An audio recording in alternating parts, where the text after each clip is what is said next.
আমনের দাম কমে যাওয়ায় লোকসানের মুখে পড়েছেন কৃষকরা।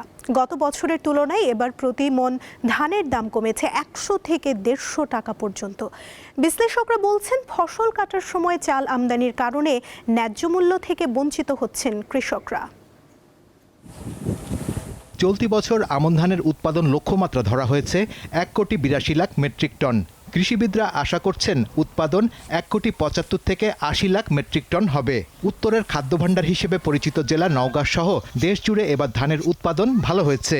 তবে প্রতিটি উপকরণের দাম বৃদ্ধি পাওয়ায় প্রতি বিঘা জমিতে ধান চাষ করতে খরচ পড়েছে ১৩ থেকে ১৪,০০০ টাকা।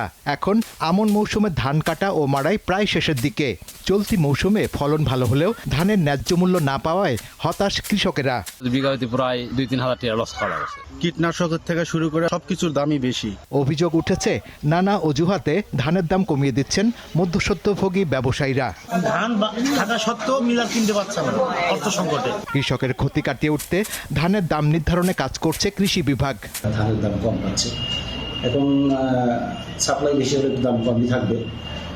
তারপরেও কৃষকরা যেন দাম পায়, আমরা সেই ব্যবস্থা করে যাচ্ছি।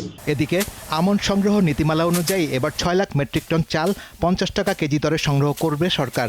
তবে কৃষিবিদরা বলছেন, শুধু চাল সংগ্রহ নয়, পাশাপাশি মোট উৎপাদিত ধানের ১০% সরকারিভাবে সংগ্রহ করা উচিত। এছাড়া চাল আমদানি সীমিত করার তাগিদ দিচ্ছেন তারা। আমাদের ধান সংগ্রহের উপর গুরুত্ব দেওয়া উচিত, তাতে করে আমাদের কৃষকরা উপকৃত হবে। উৎপাদন মৌসুমে চাল আমদানিটা কমিয়ে দেওয়া দরকার। বিশেষ করে সামনে একটা গণতান্ত্রিকভাবে নির্বাচিত সরকার আসছে এবং তাদেরকে বর্তমানে যে চাল সংগ্রহ বা বিদেশ থেকে চাল আমদানির যেই নীতিমালা আছে সেটা তারা যাতে রিভাইজ করতে পারে। কৃষকের স্বার্থে সরকারের ধান চালের নীতি ব্যবস্থাপনায় পরিবর্তন আনা দরকার বলেও মনে করছেন বিশ্লেষকেরা। শাহরিয়ার ইমন, দীপ্ত সংবাদ, ঢাকা।